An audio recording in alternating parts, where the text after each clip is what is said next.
से है जहां जिले में लिव इन रिलेशनशिप का पहला रजिस्ट्रेशन किया गया है। शादियों के साथ साथ अब लिव इन रिलेशनशिप भी रजिस्ट्रेशन इसमें भी अनिवार्य कर दिया गया है। हल्द्वानी से यह खबर है जहां जिले में लिव इन रिलेशनशिप का पहला रजिस्ट्रेशन किया गया और उप जिलाधिकारी के द्वारा रजिस्ट्रेशन किया गया है। ग्रामीण क्षेत्र में लिव इन रजिस्ट्रेशन का यह पहला मामला पंजीकृत किया गया है। तो शादियों के साथ साथ अब देखिए लिव इन रिलेशनशिप भी रजिस्ट्रेशन उसका भी अनिवार्य कर दिया गया है और हल्द्वानी से ये पहला मामला सामने आया है जहां पर लिव इन रिलेशनशिप का रजिस्ट्रेशन किया गया।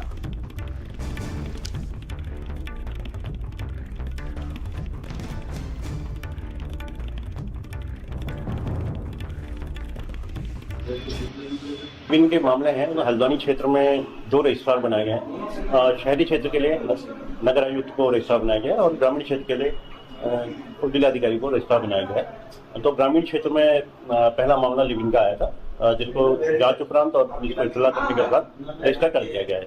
इसके अतिरिक्त भी जिलाधिकारियों को अपीली अधिकारी विभाग के मामले में बनाया गया है। तो अभी तक लगभग 60 के करीब हमारे पास अपीलें आ चुकी हैं, जिसमें से लगभग 40 हम स्वीकार कर चुके हैं और अन्य पे या तो स्पष्टीकरण मांगे गए या फिर सुनवाई पर लगाए।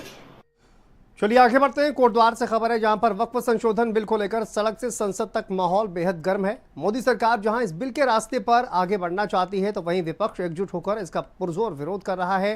हालांकि लोकसभा और राज्यसभा में संशोधन बिल पास हो चुका है, लेकिन इसको लेकर बयानों का दौर लगातार जारी है। भाजपा के फायर ब्रांड नेता मुन्नालाल मिश्रा ने इसे डकैतों और माफियाओं वाला बोर्ड बताया।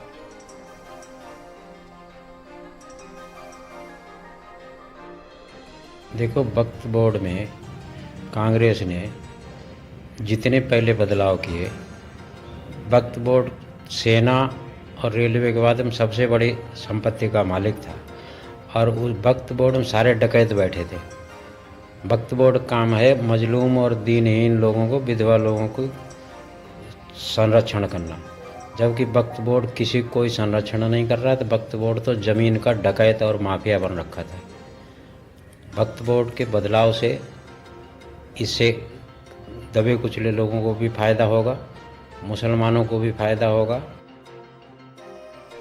चलिए आगे बढ़ते हैं। ऋषिकेश के चारधाम यात्रा ट्रांजिट कैंप में चारधाम की तैयारियों को लेकर गढ़वाल कमिश्नर विनय शंकर पांडे ने सभी विभाग के अधिकारियों के साथ एक बैठक की और इस बैठक में आईजी गढ़वाल राजीव स्वरूप, डीएम 7 बंसल, मयूर दीक्षित, एसएसपी अजय सिंह, आयुष अग्रवाल मौजूद रहे। इसके साथ ही विभाग परिवहन निगम, विद्युत विभाग, सिंचाई विभाग, तमाम स्वास्थ्य अधिकारी भी मौजूद रहे। बैठक में चारधाम यात्रा की तैयारियों पर चर्चा की गई।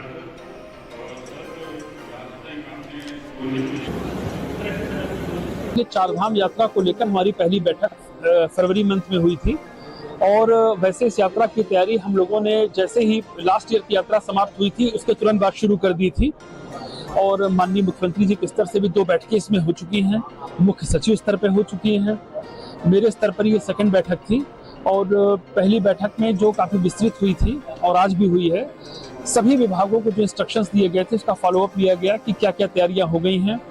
जहां तक एक अच्छी यात्रा को, एक सुगम यात्रा को बनाने के लिए जो मूलभूत चीजें होती हैं, एक तो रोड की कनेक्टिविटी, रोड अच्छी हालत में हो।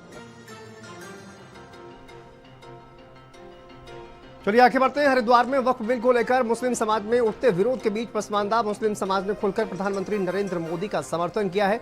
देवपुरा चौक पर पसमानदा समाज के लोगों ने वक्फ बिल का विरोध कर रहे वक्फ माफियाओं का पुतला फूंका, जोरदार नारेबाजी की और उन्होंने कहा कि नया वक्फ बिल न्यायपूर्ण है और पसमानदा समाज की वर्षों पुरानी उपेक्षा को खत्म करने की दिशा में एक कदम है।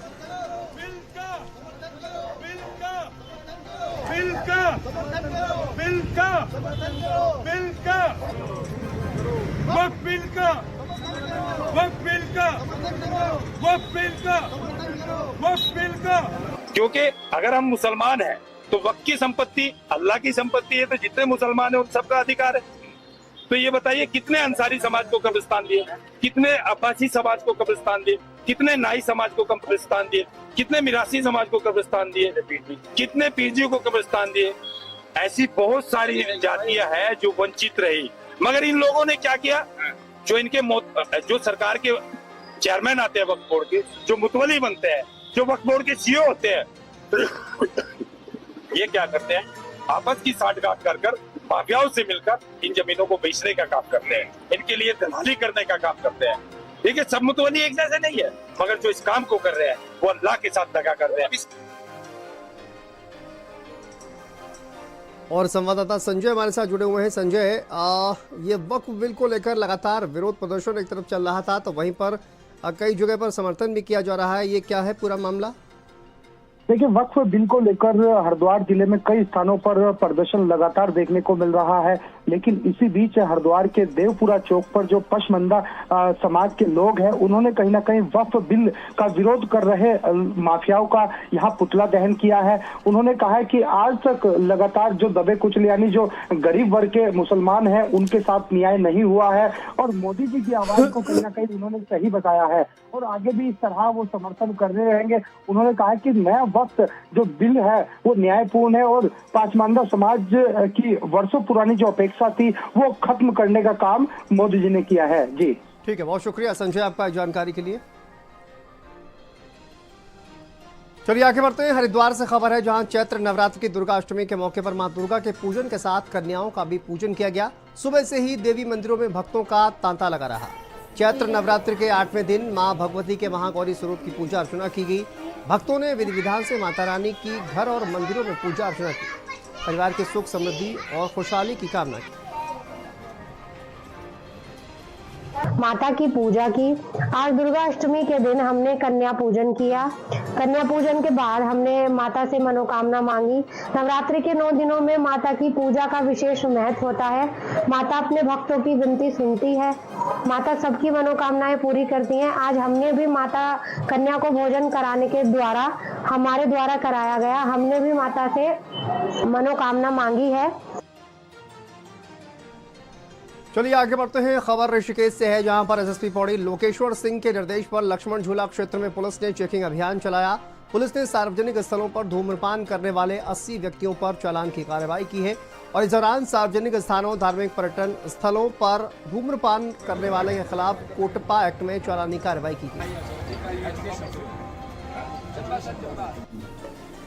लक्ष्मण झूला क्षेत्र के अंतर्गत गंगा घाट के किनारे विशेष अभियान चलाया जा रहा है, जिसमें किसी भी प्रकार से कोई भी व्यक्ति यदि स्मोकिंग करता हुआ पाया जाता है तो वहां पर कोटपा एक्ट के तहत कार्रवाई की जाएगी। पूर्व में हमारे द्वारा सभी वहां कैफ़ेज़ और होटल संचालकों के साथ भी बैठक करके ये उनको आग्रह किया गया था कि किसी भी प्रकार की स्मोकिंग कैफ़ेज़ में ओपन में अलाउड नहीं होगी। आगे बढ़ते हैं। कोटद्वार से खबर है, जहां पर वक्फ संशोधन बिल पास होने के बाद अब वक्फ से संबंधित परिसंपत्तियों की जल्द जांच होने वाली है। कोटद्वार के वर्तमान में वक्फ से संबंधित कुल 8 परिसंपत्ति हैं, लेकिन इनमें से मात्र जामा मस्जिद में ही वक्फ बोर्ड की ओर से मुतवल्ली नियुक्त है। बाकी की परिसंपत्तियों में सरकार की ओर से कोई भी मुतवल्ली नियुक्त नहीं है। कोटद्वार में जो वक्फ से संबंधित जो संपत्तियां है वो ठीक ठाक है। अभी यहाँ पर मुतवल्ली सारी संपत्तियों के नियुक्त नहीं किए गए। सिर्फ एक मई मुतवल्ली ऐसा हूँ जो 15-16 में नियुक्त किया है। इसके बाद 17-18 पड़ी है हमारी, 19-20 है, 21 तक है। लगभग 6 संपत्तियाँ यहाँ पे हैं, अभी उनमें मुतवल्ली नहीं है। अभी जो पुराने नाम चल रहे थे जिनकी डेथ हो गई है वो वर्तमान में नहीं है।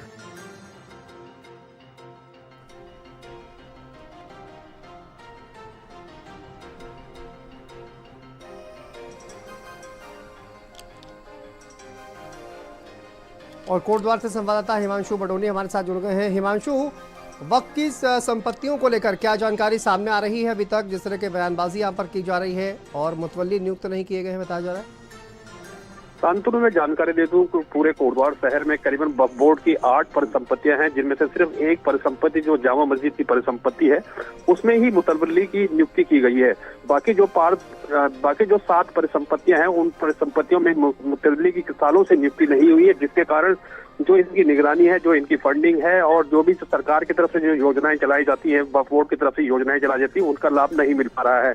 जो जामा मस्जिद के जो मुतवल्ली हैं इदरती हैं, उन्होंने जानकारी देते हुए बताया है कि लगातार वक्फ बोर्ड से संपर्क किया जा रहा है कि जो भी वक्फ से संबंधित परिसंपत्तियां हैं उनमें मुतवल्लियों की नियुक्ति की जाए, ताकि वक्फ बोर्ड के द्वारा जो योजनाएं चलाई जा रही हैं उनका लाभ अधिक से अधिक जो गरीब लोग हैं, जो गरीब मुसलमान हैं, उनको मिल सके। जी ठीक है, बहुत शुक्रिया हिमांशु आपका जानकारी के लिए, अपडेट के लिए। चलिए आगे बढ़ते हैं। खबर रुड़की से है, जहां पर एक चोर की भीड़ ने जमकर पिटाई कर दी है। आपको बता दें कि पुलिस वहां पर बचाती रही, लेकिन भीड़ लगातार चोर की पिटाई करती रही। पुलिस ने चोर के खिलाफ मुकदमा दर्ज किया है। गंगनहर कोतवाली के फेम कॉलोनी का ये पूरा मामला है। रुड़की से खबर है, जहां पर चोर की जमकर पिटाई की गई है भीड़ के द्वारा।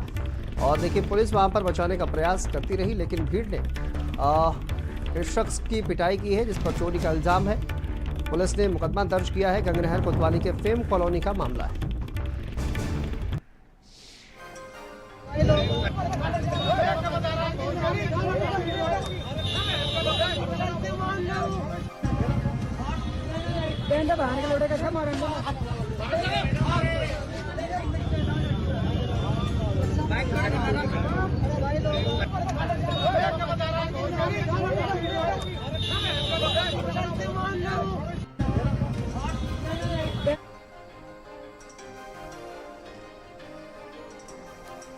चलिए आगे बढ़ते हैं। खबर देहरादून से है, जहां पर द्वाराहाट से कांग्रेस के विधायक मदन सिंह बिष्ट ने मंच से उत्तराखंड के मुख्यमंत्री पुष्कर सिंह धामी के नारे लगाए। विधायक के नारे लगाने का वीडियो सोशल मीडिया पर खूब वायरल हो रहा है। आपको बता दें कि पहले भी कांग्रेस के ये विधायक बीजेपी की तारीफ में कसीदे पढ़ चुके हैं। इसको लेकर उत्तराखंड कांग्रेस की प्रदेश प्रवक्ता डॉक्टर प्रतिमा सिंह ने कहा कि इस तरह के नारे लगाना गलत है और इससे उन कार्यकर्ताओं का मनोबल टूटता है जो सड़कों पर सरकार के खिलाफ नारेबाजी करते हैं।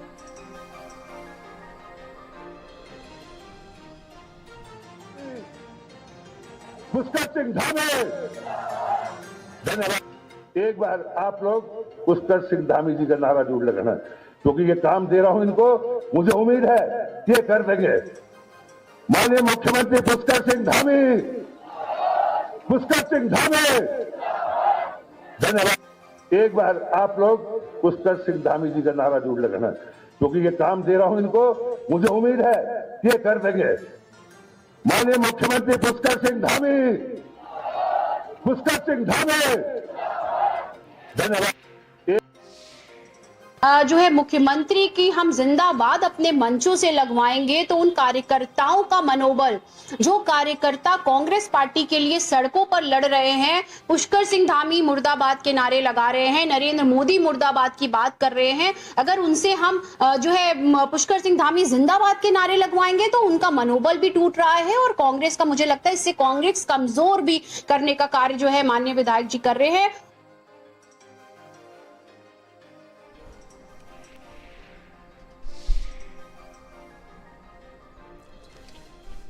तो देखिए, मंच पर बीजेपी के मुख्यमंत्री और कांग्रेस के जो विधायक हैं वो बीजेपी के मुख्यमंत्री के नारे लगवाते हुए, और पंकज हमारे सहयोगी जुड़ गए हैं। पंकज, ये रेयर तस्वीर देखने को मिलती है जिस तरह के कांग्रेस के विधायक के द्वारा बीजेपी के मुख्यमंत्री के जिंदाबाद के नारे लगवाए जा रहे हैं। देखिए, बिल्कुल आपने बिल्कुल सही बात कही है। सच में रेयर तस्वीरें हैं और रेयर नारे हैं।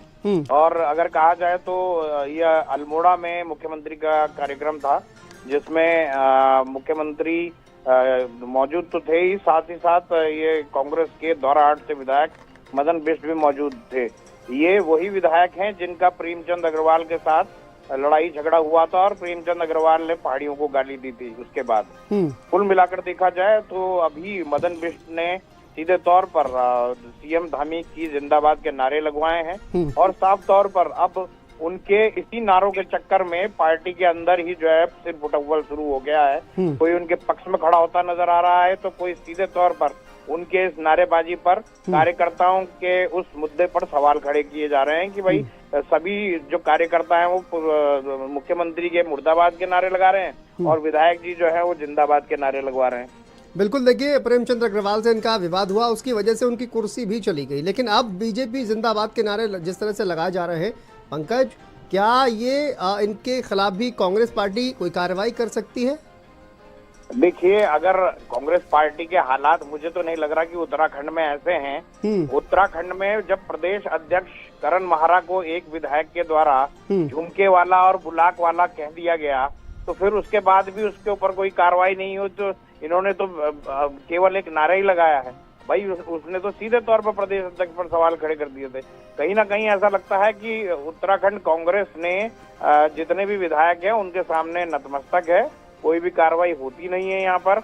वही यही तो है, यहाँ पे डेमोक्रेसी ज्यादा ही है और सीधे तौर पर अगर इतनी डेमोक्रेसी है कि मुख्यमंत्री के ही जयकारे लगा रहे हैं, तो आप समझ सकते हैं कि कांग्रेस के विधायक कुछ भी करने को सक्षम है।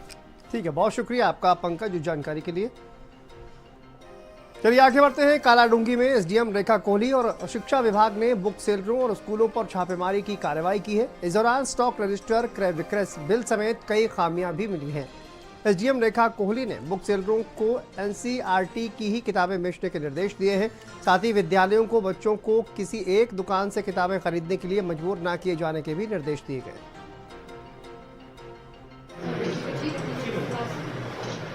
कालाडूंगी में आज हमारे द्वारा अभी तक 3 दुकानों का निरीक्षण किया गया है और हम ये देखना चाह रहे थे कि एनसीईआरटी और एससीईआरटी की जो बुक्स हैं सिलेबस के अकॉर्डिंग वैसे ये लोग सेल कर रहे हैं या इनके द्वारा एक्स्ट्रा बुक्स लगाई गई हैं। जो अभी तक हमने 3 दुकानों में देखा, वहाँ पर 2 दुकानों में हमें पाया कि कुछ बुक्स एक्स्ट्रा हैं जिनको कि बच्चे ऐसा कंपल्शन इनके द्वारा नहीं है, स्कूलों के द्वारा नहीं है इनका कहना है, लेकिन कुछ दुकानों में हमें बुक्स एक्स्ट्रा मिली हैं और जो प्रिंटेड रेट हैं उससे इनका कहना है कि 35% लेस पे हम लोग कॉपीज दे रहे हैं। बाकी अभी और दुकानें देख रहे हैं, वहाँ पर भी जो भी होगा उसका संज्ञान लेके हम इसमें आगे कार्रवाई करेंगे।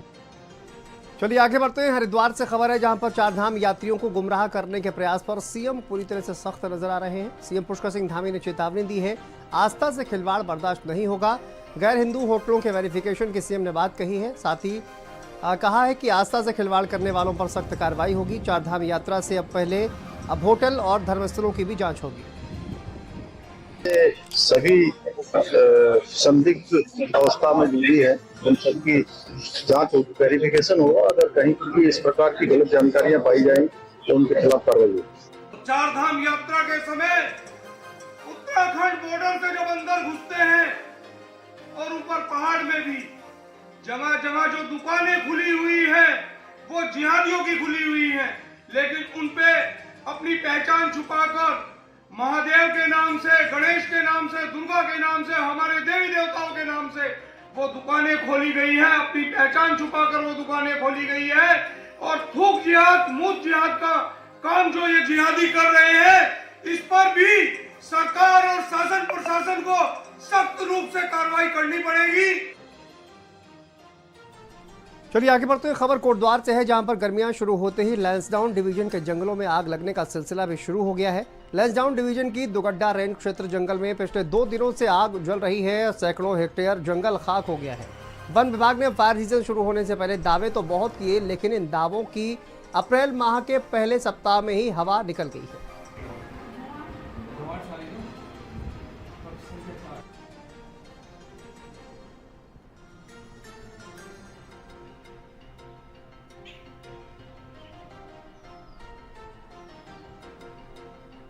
देखिए, गर्मी शुरू होते ही लैंसडाउन डिवीजन में जंगल में किस तरह से आग लगी हुई है। इससे पहले आपने